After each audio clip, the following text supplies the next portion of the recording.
Okay, mayong adlaw mga amigo no.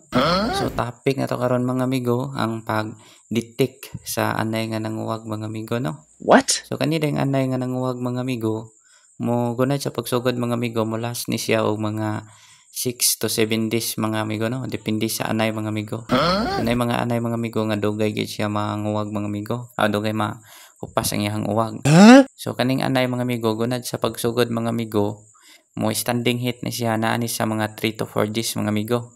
Unya ang standing heat pod mga amigo mula sad na siya og 72 hours so tulo ka adlaw na siya mga amigo no. What?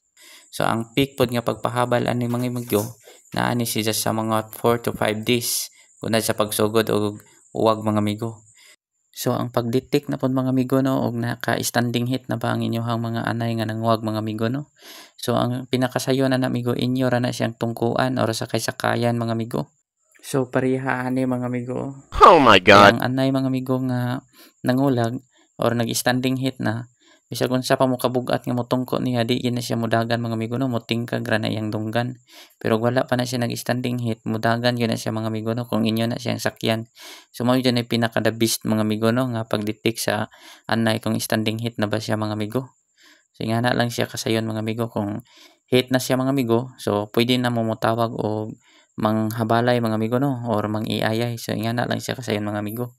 Ayaw mogtawag mga amigo og or magpa-AI mga amigo og wala pa nag-standing heat ang inyohang mga anay mga amigo. Kaya ang usa nga kanang padulngan ana amigo ang inyohang mga anay manguwag ra gyapon nagbalik or ma-infection pa hinuon ang inyohang mga anay mga amigo. So pareha ani mga amigo no. So mao ni siya infection mga amigo no. So mao na usa nga cause sa infection mga amigo no. Kanang ipa-AI inyong anay nga wala pa nag-standing heat. So para malikayan mga amigo dili gyud mo pa AI og dili pa standing heat mga amigo no.